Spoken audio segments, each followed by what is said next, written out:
শুরুতেই নিজের অপারগতা এভাবে প্রকাশ করছি যে আজকের এই বিশাল তাফসীর মাহফিলে তাফসীর করার মতো ন্যূনতম জ্ঞান আমার নেই।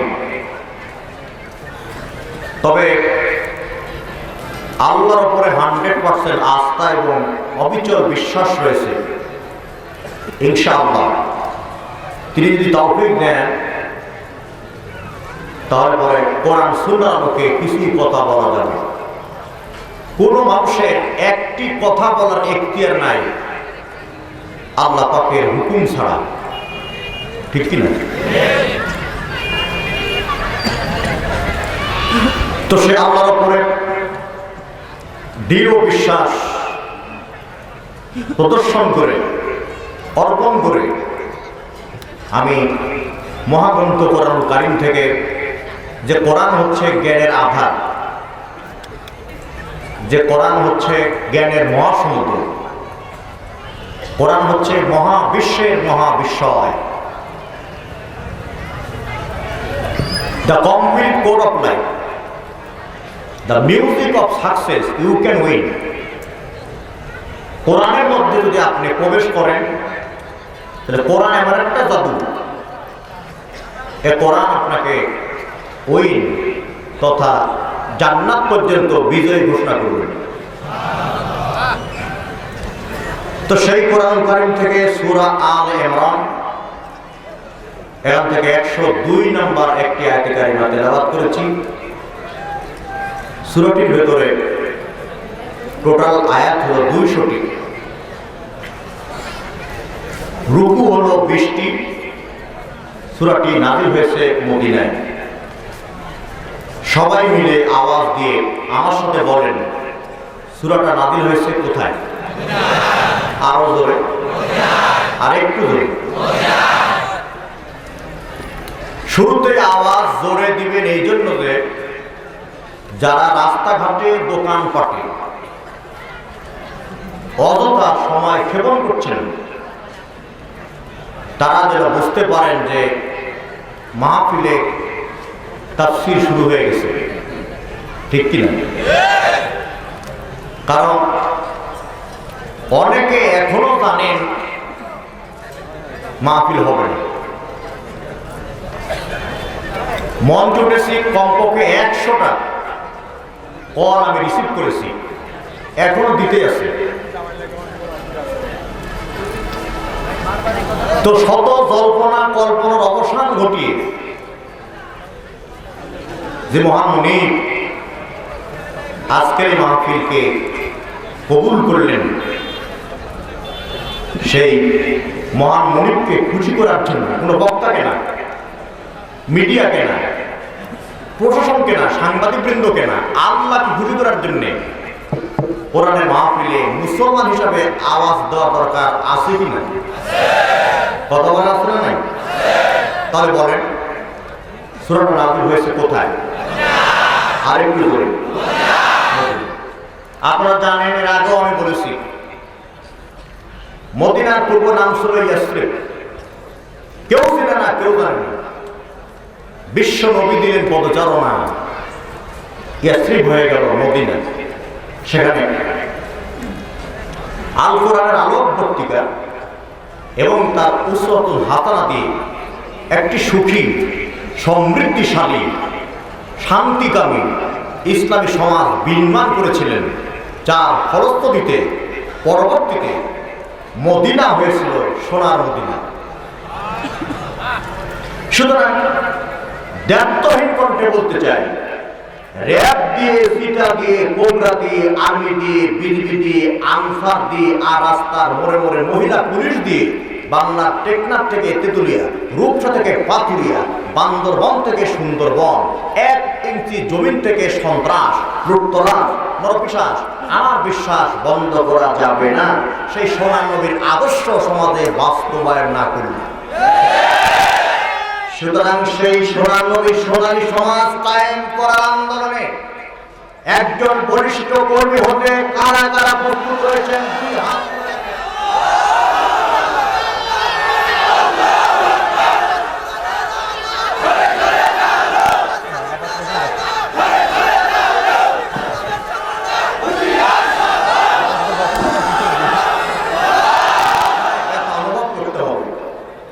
পায়ে কাটা ফুটেছে, আপনার মাথায় যদি ব্যথা অনুভব না হয় তাহলে বুঝতে হবে শরীর আপনার প্যারালাইসিস হয়ে গেছে। আজকে গোটা পৃথিবীর দিকে তাকান, যারা ইমানদার বলে দাবি করতেছে তাদের উপরে নির্যাতন স্টিমরোলার আছে না নাই? কিনা অনেকে খালি জিজ্ঞাসা করলে প্রধান বক্তা আইসি অবস্থান করতেছে আমার কাছে, আমার মাথা খারাপ করে দিচ্ছে। প্রধান বক্তা আসছে, আমি শুরুতে বলছি না, আবার বলছি। আরে উনি তো মহিলা সমাবেশ করতে সকালে, তারপরেও যদি বিশ্বাস না করেন তা আমি আপনারা বিশ্বাস করাবো কেমনি? কথা বলেন। অবশ্য আব্দুল কাদের ভাইয়ের পেরেশানির কারণ আছে। তারেক মনোহর সাহেবের পোস্টারে নাম দেওয়া হয়েছে, যদি না আসে লোকেরা ধরবে কাকে? সবাই ধরলে পারে, একা কুলাতে পারবে? এই জন্য আমি অভয় দিচ্ছি। আমরা একসাথে নাস্তা করেছি এক বাসাতে, উনি এসেছেন, যথাসময়ে মঞ্চে দেওয়া হবে ইনশাআল্লাহ। ইনশাআল্লাহ বলেন। তাহলে তাকান গোটা পৃথিবীর দিকে, Chechnya, Bosnia, Somalia, Iraq, Afghan, ফিলিস্তিন, তুরস্ক, মিশর, কাশ্মীর, মায়ানমার, গুজরাট, সব জায়গায় ইমানের পথে বলিয়ান থাকার কারণে ইমানদারদের রক্ত ঝরতেছে। আপনি বাংলাদেশে ইমানদার বলে দাবি করেন, আপনার ইমানে যদি ব্যথা না লাগে বুঝতে হবে আপনার ইমানও প্যারালাইজ হয়ে গেছে। দুই হাত তুলে বলেন ঠিক আছে না নাই?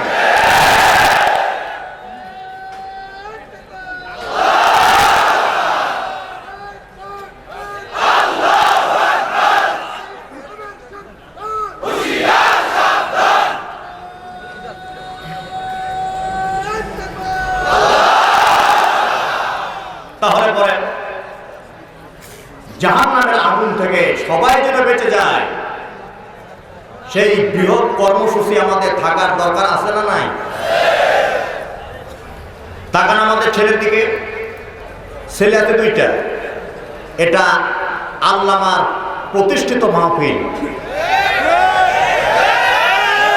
আমাকে বলতে দেন, ওনার জবানে শুনেছিলাম, তিনি বলেছিলেন ছেলে আছে দুইটা, উল্লুকের মতো চুল, ভাল্লুকের মতো নখ, ওদের চেহারা দেখলে পানি খাওয়া লাগে 2-3 জন। ছেলে কোন সংগঠন করে, ছেলে কোন বই পড়ে, ছেলে কার সাথে ঘুরে, ছেলে কখন বাড়ি ফেরে, ফ্রি টক টাইমে কোন মেয়েকে এসএমএস করে, এফএমএস করে, আপনি খবর রাখেন না? আপনি একা ইমানদার হয়ে জান্নাতের স্বাদ পাবেন না। মাইকেল জ্যাকসন টার্গেট নিয়েছিল আমি 150 বছর বাঁচবো, আর আল্লাহ টার্গেট দিলেন তুই 49 বছর বাঁচবি। মানে 1 রান বাকি থাকতে হাফ সেঞ্চুরি করার আগে তুই উইকেট করে যাবে। মাইকেল জ্যাকসন 12 জন ডাক্তার নিয়োগ দিয়েছিল তার অল্প চেকআপের জন্য। 12 জন লোক নিয়োগ ছিল, কিডনি লাগিয়ে দিবে, ভাল্ব লাগিয়ে দিবে। এরপরও তার টার্গেট পূরণ করতে পারেন নাই। আল্লাহ টার্গেটটা পূরণ হয়েছে, 49 বছর বয়সে দুনিয়া ছেড়ে চলে গেছে। মাথার চুলগুলি ছিল বড় বড়। আমার দেশের ছেলেরা ইমানদার না হওয়ার কারণে, ইমানের দৌলত গ্রহণ না করার কারণে আজকে মাইকেল জ্যাকসনকে ফলো করে মাথার চুলগুলি বড় রাখে, রাস্তাতে হাঁটে, পিছন থেকে বোঝাই যায় না লেডিস না জন্ডিস। আসেন মেয়ের দিকে, আমার মেয়ে আমার আহাল, আপনার মেয়ে আপনার আহাল। দেখেন কি অবস্থাটা বেহাল। শনিবারে, রবিবারে, সোমবারে, মঙ্গলবারে, বুধবারে, বৃহস্পতিবারে, শুক্রবারে ছুটির দিনও কলেজ করে। আপনি এত বড় ইমানদার, একটা দিন মেয়েকে বললেন না মা শুক্রবার ছুটির দিন কিসের কলেজ? মনে করতেছেন এই কথা বললে পরে তাকওয়ার খেলাফ হবে, জাহান্নামে যাবে।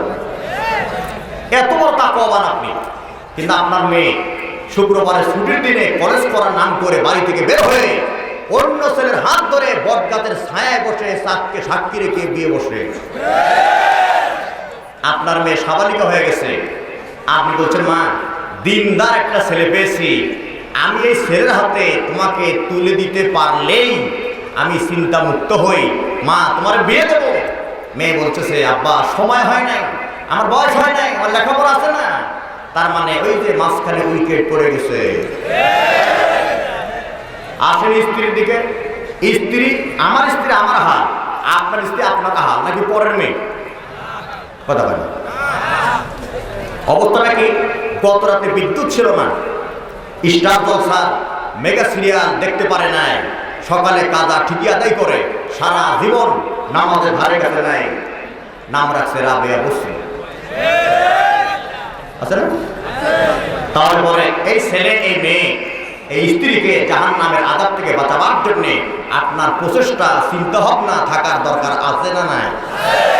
যেহেতু নাই সেহেতু সূরা আত-তাহরিমের ৮ নম্বর আয়াতে আবারও ইয়া আইয়ুহাল্লাযীনা আমানু বলে ডাক দিয়ে আল্লাহ যা বললেন, আল্লাহ রাব্বুল আলামিন বলেন ইয়া আইয়ুহাল্লাযীনা আমানু তুবু ইলাল্লাহি তাওবাতান নাসুহা। ঈমানদারগণ, তুবু তওবা করো ইলাল্লাহ, আল্লাহর দিকে, তাওবাতান নাসুহা। তাওবাতান নাসুহা তিনটা শর্ত। এক নাম্বার শর্ত হলো আপনি যে অন্যায় করেছেন এই অন্যায় আপনাকে অকপটে স্বীকার করতে হবে। ২ নাম্বার সেই অন্যায় কাজের জন্য লজ্জিত হতে হবে। ৩ নাম্বার সেই অন্যায় কাজ পুনরায় আর কোনোদিন করবেন না, এই মর্মে আল্লাহর কাছে অঙ্গীকারনামা দিতে হবে। এই তওবার নাম হলো তাওবাতান নাসুহা। আর আমার বাংলাদেশে ভাইরাল বক্তা, আমার বাংলাদেশে হ্যাপি ওয়ার্ড বক্তা কোরআন হাদিস বোঝে না, বোঝার চেষ্টা করে না, আলোচনা করতে গিয়ে জনগণকে বলেছে নাসুহা নামক একজন ব্যক্তি ছিল, এমন ভাবে তওবা করেছিল আল্লাহ কবুল করার কারণে তার নাম কোরআনে দিয়ে দিয়েছেন। এটা শতাব্দীর মিথ্যাবাদ। দুই হাত তুলে বলেন ঠিক না ঠিক? এদেশের জনগণ যদি কোরআন বুঝতে যায়, এদেশের জনগণ যদি সচেতন হয়, তাহলে তাদের এই বানোয়া কিচ্ছা কাহিনীকে বয়কট করবে। ঠিক আছে? প্রিয় ভাইরা, এইবার আল্লাহ রাব্বুল আলামিন ইয়া আইয়ুহাল্লাযীনা আমানু বলে আবারও ডাক দিলেন সূরা মায়েদার ৯০ নম্বর আয়াতে। সূরার নাম কি? আয়াত নম্বর কত? আল্লাহ রাব্বুল আলামিন বলেন ইয়া আইয়ুহাল্লাযীনা আমানু ইন্নামাল খামরু ওয়াল মাইসিরু ওয়াল আনসাবু ওয়াল আযলামু রিজসুম মিন আমালিশ শাইতান ফাজতানিবুহু লাআল্লাকুম তুফলিহুন। হে ইমানদারগণ, 4টা কাজ তোমাদের জন্য হারাম করে দিলাম। 1 নম্বর মদ। এই মদ মানে মাদ্রাসায় পড়ায় সেই মদ না, এই মদ মানে মাদক, এই মদ মানে নেশা। আপনারা জানেন ঢাকাতে পুলিশ দম্পতির মেয়ে ঐশী বাবা মার কাছে এই আবার টাকা চেয়েছিল, বাবা মা টাকা দিয়েও ছিল, শেষের বার দিতে অনীহা প্রকাশ করেছিল, যার কারণে তার বন্ধু মহলকে সাথে নিয়ে তাদের সহযোগিতা পেয়ে পুলিশ দম্পতিকে নির্মমভাবে হত্যা করেছে। বাবা মা এখন কবরে, ঐশী এখন জেলে। যদি মেয়েকে আল্লাহ দিন না শিখান, যদি মেয়েকে আল্লাহর কালাম কোরআন না শেখান, যদি মেয়েকে পর্দায় না রাখেন, তাহলে আপনার মেয়ে ঐশীর মতো ভূমিকা পালন করবে। কথা ঠিক আছে না? নাই যারা আলেমদের দেখতে পারে না, যারা মুসলমানদের ঘৃণা করে, যারা আলেম সমাজকে জঙ্গি ভোগল দাও, আলেমরা কোরআনের হক কথা বললেই যাদেরকে উগ্রবাদী অসাম্প্রদায়িকতার পরিবর্তে সাম্প্রদায়িক ভাবে গালি দাও, কোরআনের ভাবটি থেকে বক্তব্য দিয়ে গেলাম, আরে রোমার বিরুদ্ধে দাঁড়ু করলে পারে তোমার ঘরে এক একটা করে ঐশী জন্ম নেবে। ঠিক আছে নাই?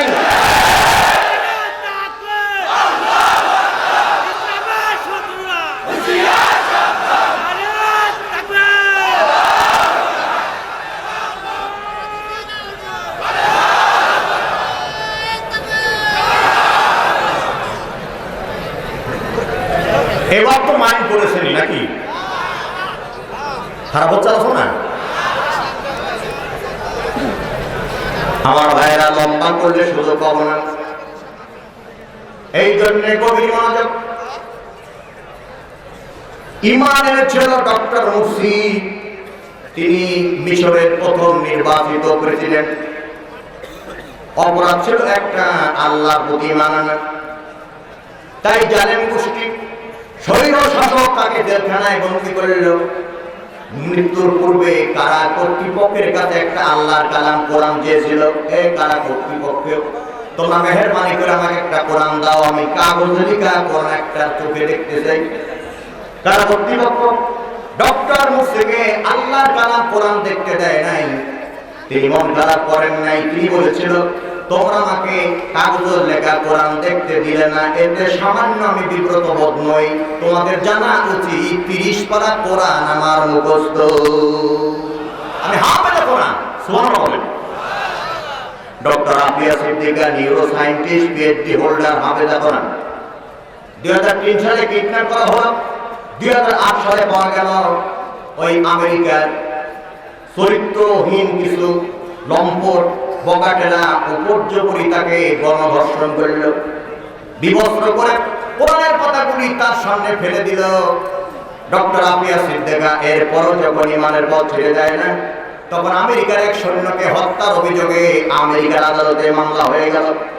আদালতের মাননীয় বিচারক আফিয়ার বিরুদ্ধে জেল ছিল মাত্র 86 বছর। কত? মাত্র। বিচারক বলতেছে আফিয়া, এই রায়ের ব্যাপারে তোমার তাৎক্ষণিক প্রতিক্রিয়া কি? এই রায়ের ব্যাপারে তোমার তাৎক্ষণিক মন্তব্য কি? আফিয়া বলেছিল এই আদালত হলো জালেমের আদালত, এই আদালত হলো অন্যায়কারীর পক্ষের আদালত। আমি এখানে ন্যায় বিচার পাবো না মর্মে আমি ন্যায় বিচার পাবার জন্য আল্লাহর আদালতে মামলা করেছি। সেদিন আমি বাদী, এরা সবাই বিবাদী। তোমরা বিচার ন্যায় বিচারকে অন্যায় বিচার করতে পারো, কিন্তু আমার দৃঢ় বিশ্বাস আল্লাহ অবশ্যই ন্যায় বিচার করবে। বাংলাদেশেও ইসলামী আন্দোলনের একজন পুরোধা, আন্তর্জাতিক ইসলামী চিন্তাবিদ, তাকে ফাঁসি দেওয়া হবে মনে করেন আজকে রাতে। স্ত্রী স্বামী যা তা খেতে ভালোবাসে তা তা রান্না করে স্বামীর কাছে নিয়ে এসেছে। কারা রোল হলো, রীতিনীতি হলো ফাঁসির আসামিকে তার শেষ ইচ্ছা পূরণ করার সুযোগ দেওয়া হয়। ওনারা বললেন কোথাও যাবেন নাকি, কোনো কিছু খাবেন নাকি, কোনো কিছু নেবেন নাকি?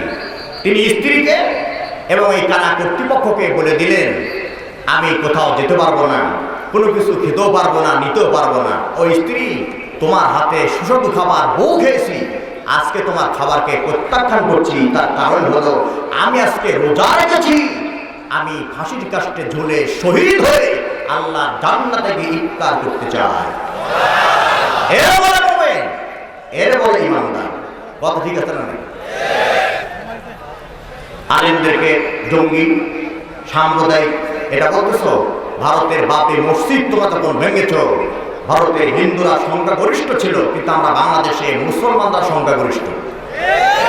একটা মন্দিরের একটা মূর্তি ভাঙ্গি নাই, বরং বাংলাদেশের বহু জেলার মানুষ হিন্দুদের মন্দির পাহারা দিয়েছে, যাতে করে মূর্তি অন্য কেউ ভেঙে আমাদের দোষ দিতে না পারে। এরপরে বাংলাদেশ অসাম্প্রদায়িকতা এক চরম উজ্জ্বল দৃষ্টান্তের দেশ। বাংলাদেশ যে দেশে রোজা পূজা একসাথে হয়। সুতরাং ঘোড়া বাড়িতে মাছ শিকার করে নিজের ফায়দা হাসিল করতে পারবে, কিন্তু শুনে রাখো গোটা পৃথিবীতে মুসলমানের যে নবজাগরণ শুরু হয়েছে, গোটা পৃথিবীতে আপনার ওয়াইসি রিপোর্ট অনুযায়ী প্রতিদিন করে 8,500 মানুষ ইসলাম কবুল করে মুসলমান হচ্ছে। বলেন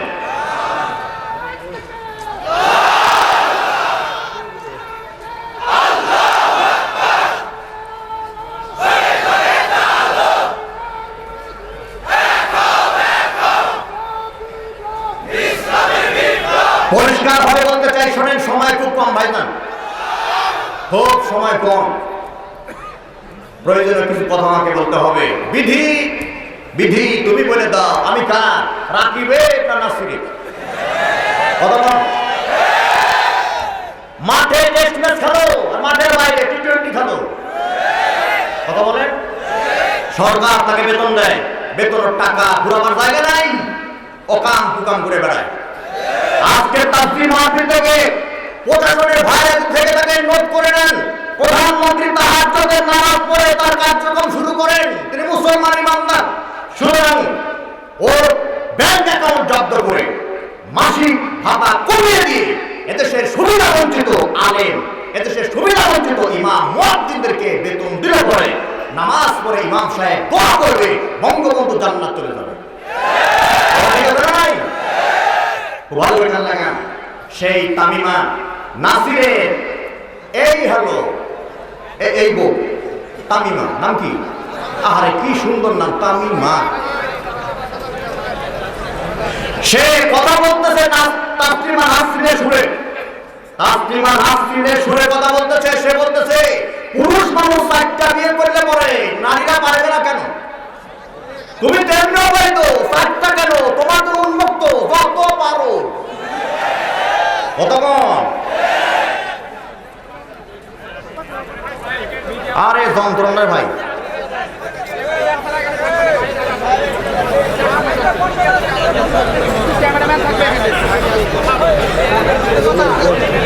এই তাসলিমা নাসরিন কান লাগান। তাসলিমা নাসরিন প্রথম বলেছিল পুরুষ মানুষ টি শার্ট পরলে পরে নারীরা টি শার্ট পরতে পারবে না কেন? নারীরা টি শার্ট পরতে পারবে না তার কারণ এই নারী যখন সাবালিকা হবে তখন টি শার্ট পরে যদি রাস্তায় ঘুরে, টি শার্ট মানে হলো গেঞ্জি, এই গেঞ্জি পরে যদি রাস্তায় চলে তাহলে এদেশের অনেক যুবক তার হিমালয় পাহাড় থেকে একটা বার হলেও উঠার চান্স নিবে। এক।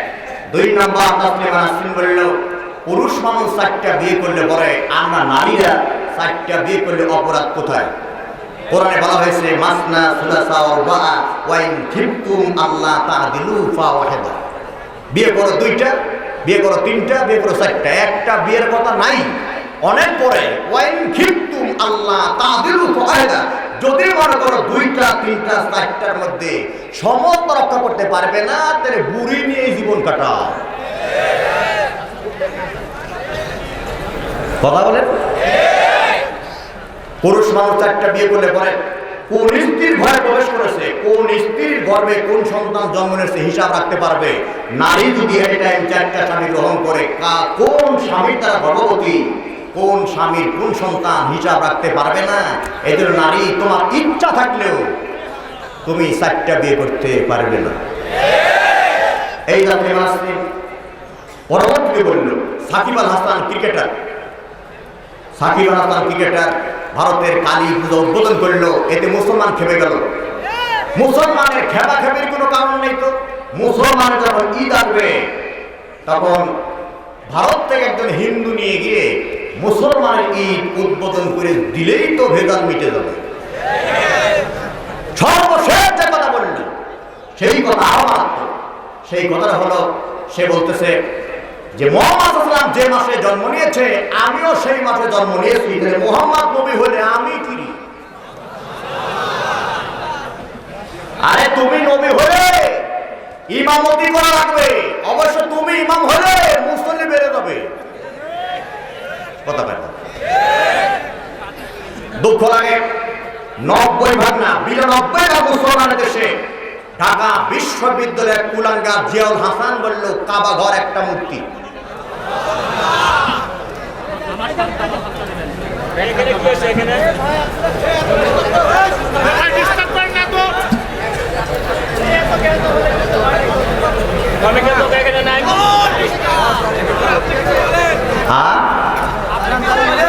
আমার একটা কমন ডায়লগ আছে না, সে ডায়লগ হলো এই বিশাল মাহফিলে এলাকাতে দ্বিতীয় বক্তা হওয়া আর পাগলি বউ নিয়ে সংসার করা একই কথা।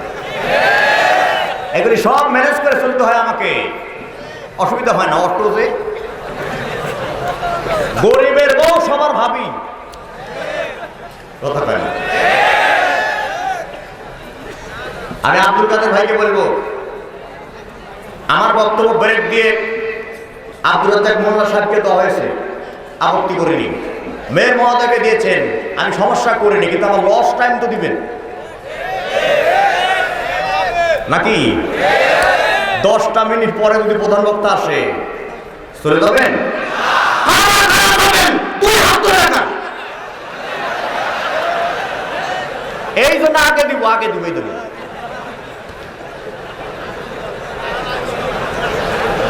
আমার ভাইরা মন্ত্র কথার মধ্যে জিয়াউল হাসান কি বলল? কাবা ঘর একটা মূর্তি। হ্যাঁ বলে আপনার শুনে খুশি হবেন, এত কিছুর পরেও ব্রিটেনের বার্মিংহামে একটা কোরআনের পাণ্ডুলিপি পাওয়া গেছে। বিজ্ঞানীরা সেই পাণ্ডুলিপিটাকে অক্সফোর্ড বিশ্ববিদ্যালয়ের ল্যাবরেটরিতে কার্বন রেডিও করে তারা মন্তব্য করেছে এটা সেই সময়ের কোরআন যে সময় নবীজি জিন্দা ছিলেন। সম্প্রতি জগন্নাথ বিশ্ববিদ্যালয়ের হিন্দু অধ্যাপিকা ঋতু কুণ্ডু 29 বছর কোরআনকে রিসার্চ করে গত 1 সপ্তাহ আগে আনুষ্ঠানিকভাবে মুসলমান হওয়ার ঘোষণা দিয়েছেন। একদিকে ইমানদারের বিরুদ্ধে ষড়যন্ত্র করবে, অন্যদিকে নাস্তিক যারা তারা ইমান গ্রহণ করে এ দলের পাল্লা ভারী করে দিবে।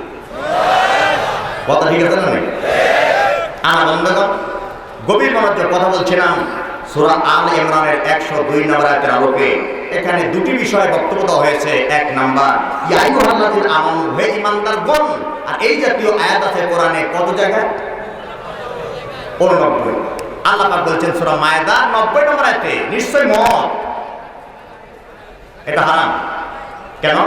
আমার নাটোরে এক ছেলে মদ খেয়েছে, বাড়ি গেছে, মাকে বলছে মা বউ কই বউ?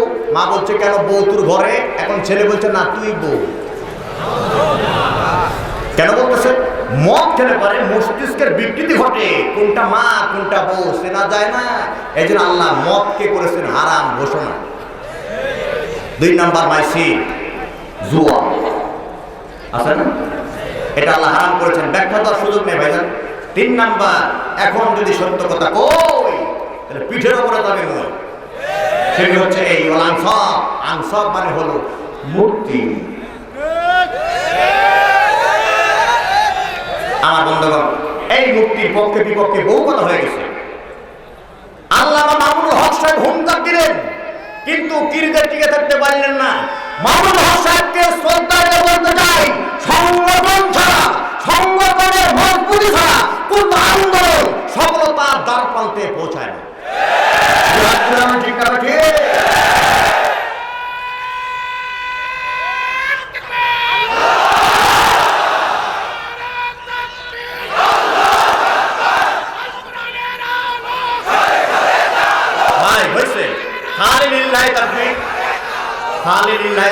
আল্লাহু আকবার বলে বাকি সময় আমাকে দেন, আমি কিছু কথা বলি। কষ্ট হয় শুনবেন না, এবার বুঝে শুনে হাত তুলেন। মাশাআল্লাহ, লিল্লাহি তাকবীর, নারায়ে তাকবীর, আল্লাহু আকবার। আমার ভাইরা, আল্লাহ নবী বলেছেন যারা মুক্তি তৈরি করে আর যারা মুক্তির তাদিম করে কেলাহুমা ফিন্নার, উভয় দলই হলো জাহান্নামী। ওয়াল আযলাম, আযলাম মানে লটারি, মাথায় নষ্ট মামা। 10 টাকায় 30 লাখ যদি লেগে যায়, যদি না লাগে ওই 10 টাকা হাসরের মাঠেও ফেরত নেই। এই জন্য লটারি হারাম। আল্লাহ বললেন শোনো কোরআন, নিশ্চয়ই মদ জুয়া মুক্তি লটারি এগুলি শয়তান বর্বর রচিত নোংরামি কাজ। ফাজিতানি বহু, এই হুয়ের জমির হলো ওই মাইসি, এই হুর জমির হলো আপনার থমর, এই হুর জমির হলো আনসার। এগুলি যদি থাকতে পারো আশা করা যায় তোমরা সফল কাম হয়ে যাবে। কার কথা? এই কথা বলতে গিয়ে আল্লাহ তাআলা ইয়া আইয়ুহাল্লাযীনা আমানু বলে ডাক দিলেন। আপনারা বুঝতে পেরেছেন। আমি 2 নম্বরে চলে যাচ্ছি। ইত্তাকুল্লাহ হাক্কা তুকাতিহি ওয়া লা তামুতুন্না ইল্লা আনতুম মুসলিমুন। এই ইমানদারগণ, খালি ঈমান আনলে হবে না, আমাকে ভয় করতে হবে। আর ভয় করলে হবে না, ভয় করতে হবে ভয় করার মতো। ভয় করা আর ভয় করার মতো ভয় করা এক জিনিস না। মসজিদে আল্লাহর ভয় করে, মসজিদের বাইরে আল্লাহকে ভয় করতে হবে। বাজারে আল্লাহর ভয় করে, মাজারে আল্লাহকে ভয় করতে হবে। দরগায় আল্লাহকে ভয় করেন, দুর্গায় আল্লাহকে ভয় করতে হবে। সম্প্রতি একজন ভণ্ড মাজার পূজারী বেদাতি আলেম আল্লাহ ধনধারী হয়ে গেছে মুহাম্মদকে দিয়ে।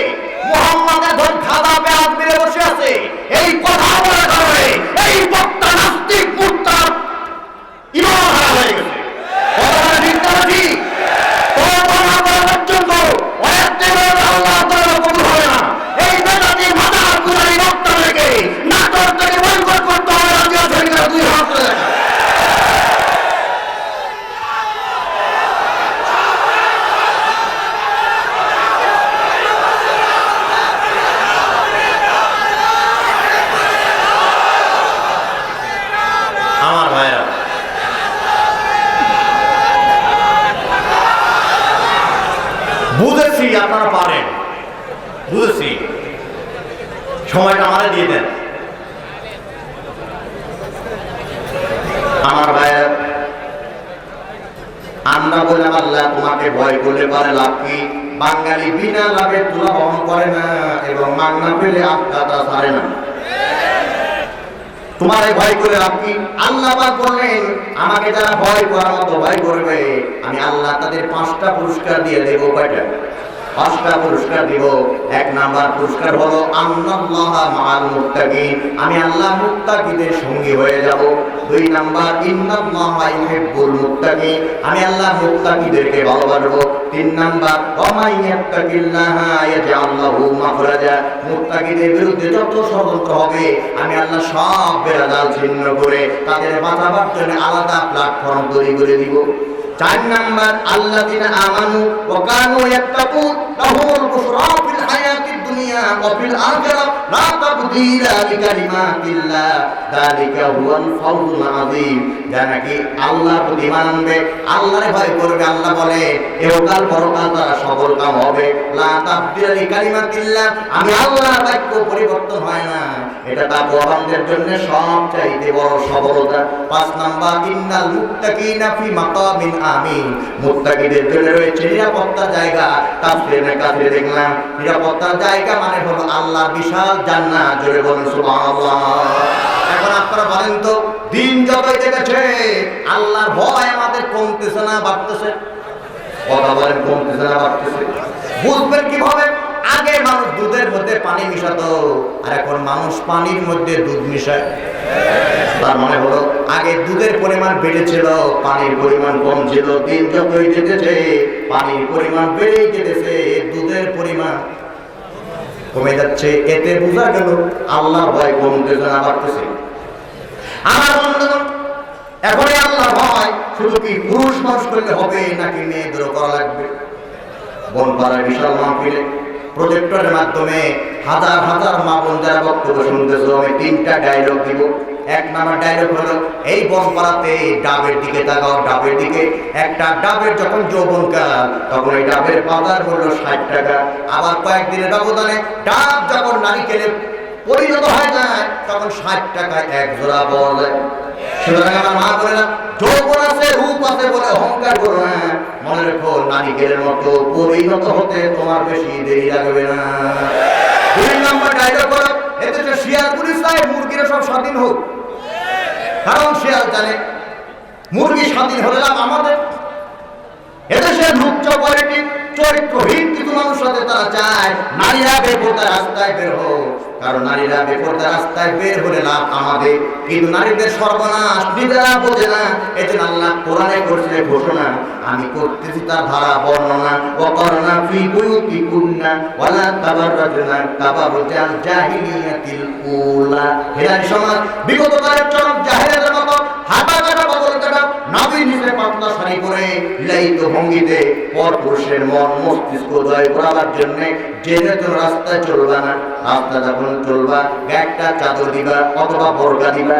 এই বোরকা চাদর দেওয়ার মানেই হলো তোমার উঁচু নিচু জায়গা যেন ঢেকে যায়, তোমার আপত্তিকর জায়গা যেন কোনো একটি জাত দূর থেকে স্টিমেট করতে না পারে। আমি আমার আমাদেরকে বলি, তোমার বোরকা যদি আল্লাহর ভয় হবে, তোমার বোরকা তো টাইট ফিটিং কেন? তোমার বোরকা যদি আল্লাহর ভয় হবে, তোমার বোরকা এত কালারিং কেন? যুবকরা মনে করে মেয়েকে না দেখলেও বোরকা দেখি, আর বোরকা দেখতে গেলে নারীকে দেখা হয় 1 টিকিটে ডাবল প্রোগ্রাম। কথা বল। 3 নাম্বার, তোমার বোরকা যদি আল্লাহর ভয় হবে তাহলে তোমার বোরকা বাদুর মার্কা কেন? মনে হয় আগে থেকে 2-4টা ইঁদুর ঢুকিয়ে আসছে। কথা বল না পারে, খুব ভালো করে কান লাগা।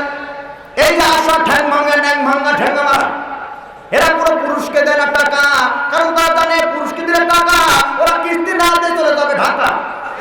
যদি নারীদেরকে দিন কিস্তির টাকার জন্য ওরা খুলে দিবে কানের রিং অথবা সালের টিন। নারী যখন টাকা পেয়ে গেল ওই কি হুমুরে, দেখবেন নারী বেশি টাকা পেলে পরে কোথায় পুরাবে আর জায়গা পায় না। এখন নারীরা অহংকারী হয়ে গেল, স্লোগান চেঞ্জ করলো, এক দেহ এক প্রাণ, যাকে খুঁড়ি তাকে করবো না, হাই নারী অবদান, এদের পদে পদে অপমান, স্বাধীন হবার জন্য পর্দা ছেড়ে দিয়ে যখন রাস্তায় বের হয়ে গেল, তখন বাংলাদেশে 6 বছরের শিশু কন্যা থেকে 80 বছরের বৃদ্ধা পর্যন্ত ধর্ষিতা হয়ে গেল। আবার নারীরা গান গাইতেছে, নারীরা কয় স্বাধীন হলাম, নারীরা কয় স্বাধীন হলাম, পুরুষের আর দরকার নাই, পুরুষ দিয়ে কি লাভ হবে, নিজের কামাই নিজে খাই, ভাবো নিরালায়, করোনা কেন এলো দুনিয়ায়, জহরুল ফাসাদু ফিল বাররি ওয়াল বাহর বিমা কাসাবাত আইদিয়ান নাস, ফলে আর জলে আমরা করি অন্যায়, আল্লাহ আমাদের ভাষায় করোনায়, আল্লাহর কোনো দোষ নাই, এগুলি সব আমাদের দুই হাতের কামাই।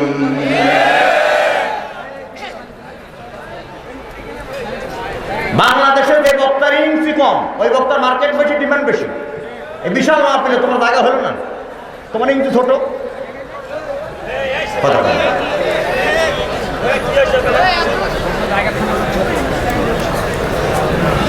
খুব কষ্ট পেলেন আমার ভাইরা, কান লাগা। তাহলে ইমানের দৌলত গ্রহণ করে নারীদেরকেও মুসলমান হবার দরকার আছে না নাই? আল্লাহকে ভয় করা দরকার আছে না নাই? ভালো করে কান লাগান। যাবেন আপনি বনপাড়া পৌরসভায়, যাবেন আপনি বড়াইগ্রাম উপজেলায়, যাবেন আপনি বড়াইগ্রাম ইউনিয়ন পরিষদে, দেখবেন ওয়ালে লেখা আছে এখানে পেশাব করিবেন না, কমা করিলে 10 টাকা জরিমানা। এখন যদি কোনো মূর্খ লোক কমা না বুঝে আর যদি নিজের মতো করে পড়ে, এখানে পেশাব করিবেন, কমা না করলে 10 টাকা জরিমানা, এদের সামান্য কমা তারতম্যের কারণে ও কিন্তু ভুল বুঝো করে পেশাব করবে, আর পেশাব করার কারণে পিটন খাবে, জরিমানাও দিবে। যদি মনে করে ওরা তামুতুন না, আল্লাহ বললেন তোমরা কখনোই মৃত্যুবরণ করো না।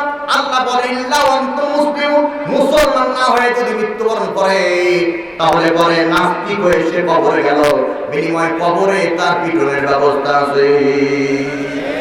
আছে না নাই? টাকা নামার দিকে যে কোনো টাকা বের করে সামনে ধরবেন,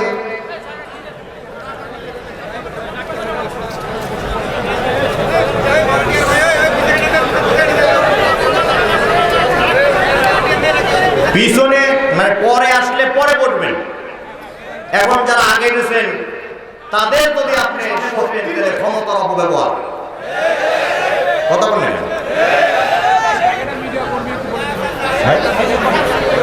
এই জায়গাটা ফাঁকা রাখবেন। আমার ভাই রেখেছেন বিভিন্ন দূর দূরান্ত থেকে আপনাদের বনপাড়া মাহফিল এরা ধারণ করে, ক্যামেরাতে ধারণ করে গোটা বিশ্বে ছড়িয়ে দিবে।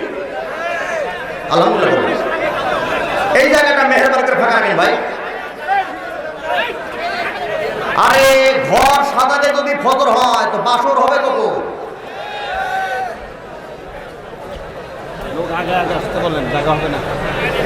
হ্যাঁ, পিছন অনেক জায়গা। মা বোনদেরকে একটু বলতে হবে। হ্যাঁ, আমার মা বোনরা সকালে ওয়াজ শুনেছেন, তাদের আশা আকাঙ্ক্ষা মিটে নাই, রাত্রে আবার এসেছে, জায়গা হচ্ছে না। আমার না করে বাড়ি ছিল, গাড়ি নিয়েছিলাম, আমাকে আগে আব্দুল কাদেরের ফোন দিয়ে বললে কিছু জায়গায় নিয়ে আসতাম, যেহেতু আনি নাই, সুতরাং কি করতে হবে, সামনে গিয়ে আসতে হবে, তাই তো। এদের মা বোনদেরকে বলবো মেহরবানি করে আপনারা সামনে গিয়ে আসবেন, পরে যারা আসবেন সে মা বোনদেরকে কোরআন শোনার পরিবেশ আপনাদেরকেই করে দিতে হবে, ঠিক আছে না? তাকান আমার দিকে। ডেকোরেশন জাহাঙ্গীরকে একটু মঞ্চের কাছে আসতে দেন। এই ডেকোরেশনের দায়িত্ব নিয়ে তো আমার জাহাঙ্গীর ভাই, আপনি যদি থাকেন মেহরবানি করে মঞ্চে আমার আব্দুল কাদের ভাইয়ের সাথে দেখা করেন।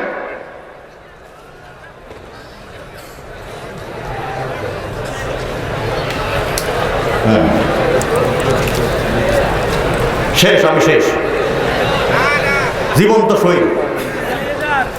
এই দেখুন সার্টিফিকেট, যে কোনো টাকা বের করে সামনে ধরবেন, দেখবেন টাকার উপরে 4 লাইন লেখা আছে। কয় লাইন? 4 লাইন। প্রথম লাইন বড় করে বাংলাদেশ ব্যাংক, দ্বিতীয় লাইন হলো ছোট করে চাহিদা মাত্র ইহার বাহককে, তৃতীয় লাইন হলো বড় করে যত টাকা তত টাকা, চতুর্থ লাইনে হলো দিতে বাধ্য থাকবে ছোট অক্ষরে। এতে প্রমাণ হয়ে গেল টাকার বাহক বাংলাদেশ ব্যাংক। বাংলাদেশ ব্যাংক টাকা চাইলে দিতে বাধ্য থাকিতে হইবে। একই কায়দায় ইমানদারের মুসলমানের জীবনের বাহক আল্লাহ। আল্লাহ জমিনে আল্লাহ দ্বীন কায়েমের জন্য মুসলমান ইমানদারের জীবন আল্লাহ যখন চাইবে তখন দিতে বাধ্য থাকিতে হইবে। আর ভালো করে বলেন, 500 টাকা নোট নিয়ে যাবেন বনপাড়াতে, দোকানদার আমাকে 1 কেজি বড়ই দাও আর বাকি টাকা ফেরত দাও। দোকানদার টাকাটা হাতে দেখবে, টাকার একদিকে লেখা আছে আর একদিকে লেখা নাই, একদিকে ছাপ আছে আর একদিকে ছাপ নাই। এই টাকাকে নাটোর সদরে জাল টাকা বলে, এই টাকাকে বড়াই গ্রামে কি বলে? এই টাকা কি বড়াই গ্রামে চলে, বনপাড়ায় চলে? তাহলে বলেন তো এই টাকা কি টাকা বলে? ভালো করে বুঝে নেন, টাকার একদিকে লেখা আছে আর একদিকে লেখা নাই, একদিকে ছাপ আছে আর একদিকে ছাপ নাই। তাই টাকা যদি 4 টাকা হয়, ইমানদার দাবি করো, মুসলমান দাবি করো, কোরআন একদিকে মারো আর একদিকে মারো না, নরম মারো গরম মারো না, তুমি আর টাকার মতো যাও মুসলমান। পৃথিবীতে মুসলমানদের এই পরস্পরের পিছনে একমাত্র কারণ এই চালু মুসলমান বলা হবে না। তুই হাত আমার ঠিক না বটে।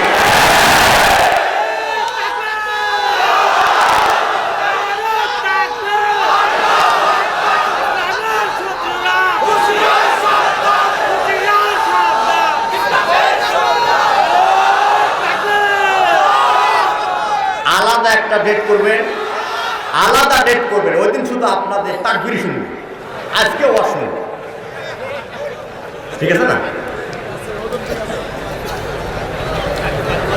লক্ষ্য করুন, মঙ্গল আসামে আমাদের জাতির পিতা নাম কি?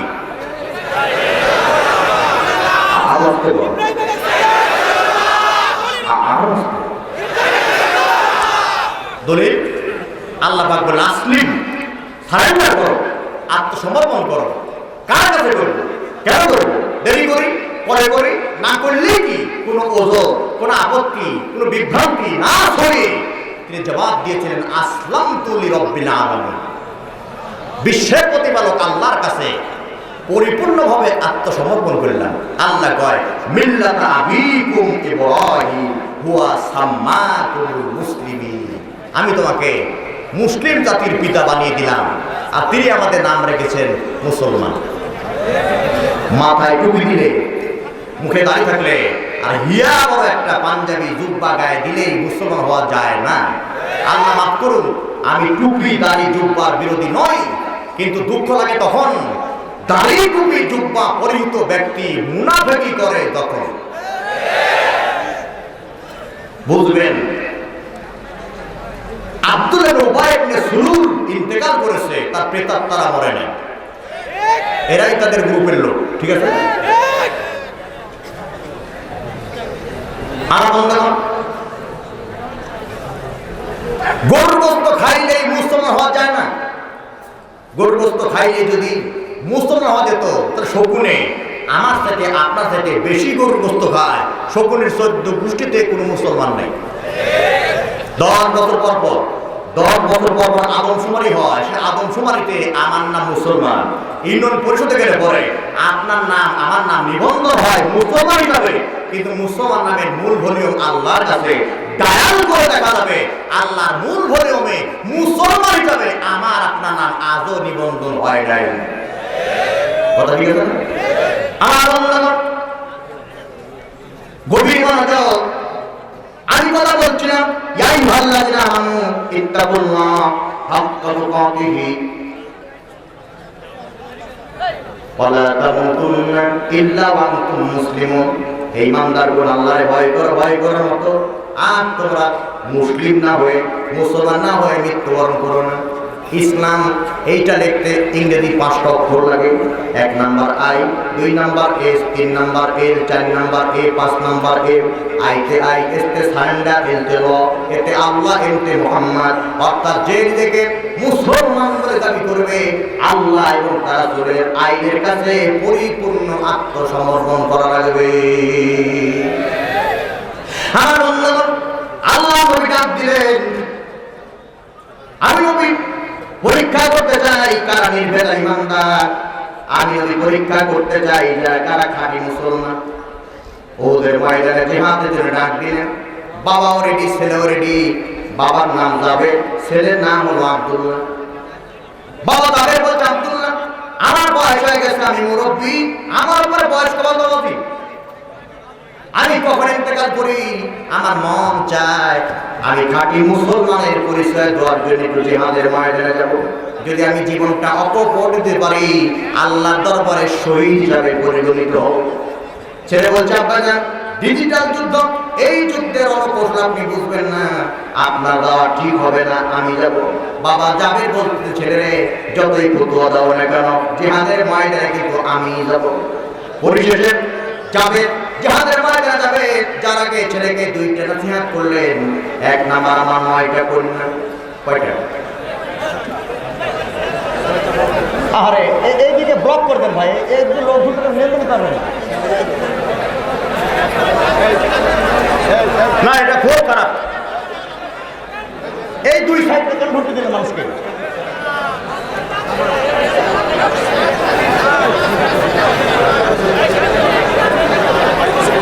হ্যাঁ, বলতে হবে। সম্মানিত উপস্থিতি, আমাদের পিছনে পর্যাপ্ত জায়গা আছে। আপনাদের কোনো বিক্ষিপ্ত করলে পরিবেশ নষ্ট হয়ে যাবে। পিছনে বসেন, সাইডে বসেন, সাইডে দাঁড়াবেন না। আপনারা মেহেরবানি করে বসুন, পিছনে জায়গা আছে, আমাদের পর্যাপ্ত পরিবেশটা নষ্ট করবেন না প্লিজ। যান, সুন্দর করে পিছনের দিকে যান, আমরা চেষ্টা করছি ইনশাআল্লাহ। হ্যাঁ, প্রতিবন্ধকতা হোক, মাহফিল নষ্ট হোক, প্রতিবন্ধকতা হোক, খারাপ হোক, এটা আমরা কিন্তু কেউ কামনা করি না। আমরা সকলেই মাহফিল শোনার জন্য আসছি। প্রিয় ভাইরা, আমরা সকলেই মাহফিল শোনার জন্য আসছি। পিছনের দিকে থেকে পিছনে জায়গা আছে, মেহেরবানি করে ভাই সোয়াব করতে গিয়ে গুনাহ হয়, এমন কাজ আমাদের কাম্য নয়, ঠিক কিনা? আমরা শৃঙ্খলা এবং শান্তির পক্ষে রাজি আছেন তো? দুই হাত তুলে বলেন, রাজি আছেন তো? আল্লাহ হাত তুলে কবুল করেন, যেরকম আমিন, যেরকম আমিন।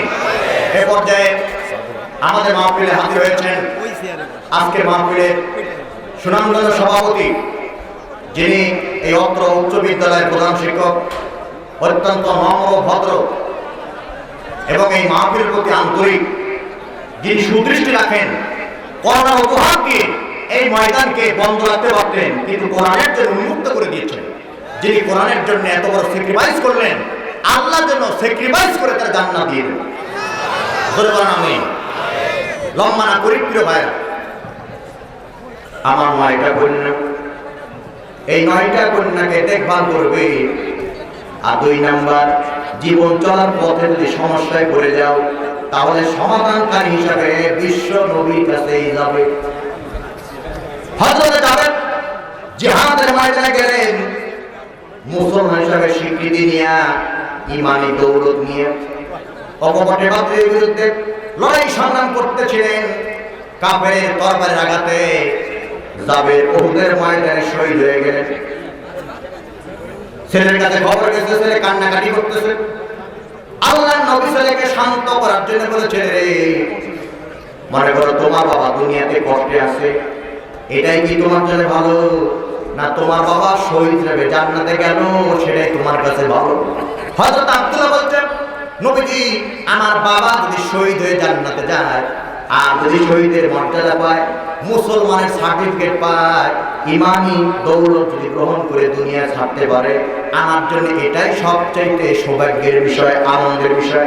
নবী বললেন, আব্দুল্লাহ টেনশন করবা না, মন খারাপ করবা না, তোমার বাবা শহীদ হয়ে গেছে, শহীদের মর্যাদা হলো আকাশে পাখি উড়ে যায়। শহীদ যদি মনে করে এই উড়ন্ত পাখির গোস্ত ভুনা করে খেতে পারলে খুব মজা হতো, মুখে বলা লাগবে না, অন্তরে কল্পনা করলে হাজির হয়ে যাবে। আমার ভাইরা, হযরত আব্দুল্লাহ বাড়ি এলেন। জাবের কাছে কিছু পাওনাদার ছিল, পাওনার টাকার জন্য বারবার টাকা দিচ্ছিল।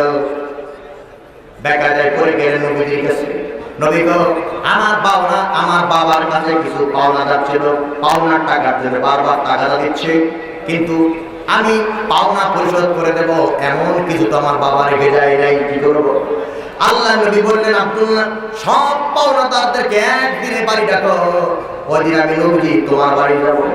হযরতে আব্দুল্লাহ সব পাওনাদারকে ডাকলেন, নবী এলেন। আর বললেন, আব্দুল্লাহ তোমার বাড়িতে কি কোনো কিছু নাই?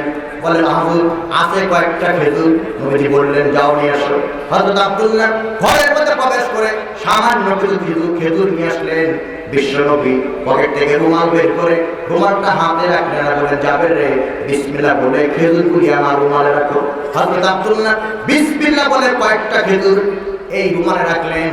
আর পাওনাদারকে বলেন, পাওনাদারেরা তোমরা সারিবদ্ধ হয়ে দাঁড়িয়ে যাও, যে পরিমাণ পাওনা যাদের কাছে পাও সেই পরিমাণ পাওনা নিয়ে যাও, সে পরিমাণ খেজুর নিয়ে যাও। সব পাওনাদার লাইন হয়ে গেল, সারিবদ্ধ হলো, পাওনা পরিমাণ খেজুর নিয়ে গেল। ওয়াল্লাহি আল্লাহর কসম করে বলি, হযরতে আব্দুল্লাহ তার হাত দিয়ে বিশ্বনবীর হাত মুবারকে যে খেজুর রেখেছিলেন ওখান থেকে একটা খেজুর কমে নাই। রহমতের নবী, বরকতের নবী, সেই নবীর ব্যাপারে তাসলিমা নাসরিন বলতেছে, মুহাম্মদ সাল্লাল্লাহু আলাইহি ওয়াসাল্লাম যে মাসে জন্ম নিয়েছে আমিও সেই মাসে জন্ম নিয়েছি, তাহলে মুহাম্মদ সাল্লাল্লাহু আলাইহি ওয়াসাল্লাম নবী হলে আমি নবী হব না কেন? কথা বলে নাস্তিক হয়ে গেছে, ধরাত্রী হয়ে গেছে। এটা মুসলমানের দেশ, এটা আমার দেশ, এটি আমার দেশ, এটা সাধারণ দেশ, এটা সারাত্মের দেশ, এটা তিরুমের দেশ, এটা শরীয়তুল্লাহ দেশ।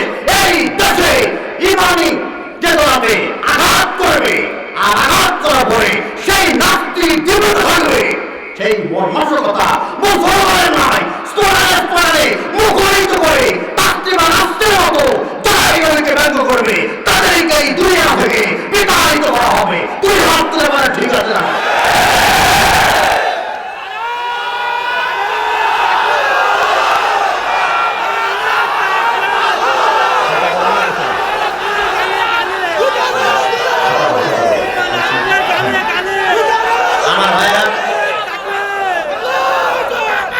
মাননীয় প্রধানমন্ত্রী মহোদয়, আপনারা মেয়র সাহেবের কাছ থেকে শুনেছেন, উনি তাহাজ্জুদের নামাজ পড়ে কর্মকাণ্ড শুরু করেন, উনি নামাজি, উনি কোরআন পড়েন, উনি মুসলমান। ওনার বাবা 100 বর্ষ পালন হবে আগামীকালকে, জাতীয় দিবস ঘোষণা করা হয়েছে। তার আগে আপনার কাছে অনুরোধ করতে চাই সবিনয় ভাবে, এই মুসলমানের দেশে বঙ্গবন্ধু বাংলাদেশে নবীকে যারা ব্যর্থ করে তাদেরকে শাস্তির আওতায় নিয়ে এসে কঠোর হস্তে বিচার করা লাগবে। ঠিক আছে না? নাই তাহলে বঙ্গবন্ধু 100 বর্ষ বার্ষিকী পালন সার্থক হবে, হবে, বঙ্গবন্ধু জান্নাত চলে যাবে। বঙ্গবন্ধু জান্নাতে গেলে আমার জান্নাত জায়গা কম হবে? যাই হোক, এই বিশাল মাহফিল আগামীতে আবারও হোক, এটা আমরা কেউ চাই না, তাই তো? আবারও চান এই মাহফিল হোক, 2 হাত তুলে দেখেন। এখন আপনারা বলেন, এই বিশাল মাহফিল ফেরেশতারা করে দিবে, তাই তো? বক্তার হাত দিয়ে আসমান থেকে আসবে, তাই তো? এই মাইকের দাম, মাইকের ভাড়া দিয়ে দিবে আল্লাহর পক্ষ থেকে অন্য কেউ, তাই তো? কাজ দিতে হবে আমাদেরকে না? এই জন্য এখানে অনেক লোক আছেন, 100 লোক, মাত্র 100 লোক, একটা করে 1000 টাকা দিবেন আগামী তাফসীরের জন্য। আব্দুল কাদের ভাই বলেছেন, এই মাহফিল করতে গিয়ে অনেক টাকার প্রয়োজন, 4 লক্ষ টাকা বাজে, হিমশিম খাচ্ছে। যদি মাহফিল করার পরে হিসাব নিকাশের পরে দেখে লসে আছে, তাহলে পরে লসটা পূরণ করবে কিভাবে? আর আগামীতে তাফসীরের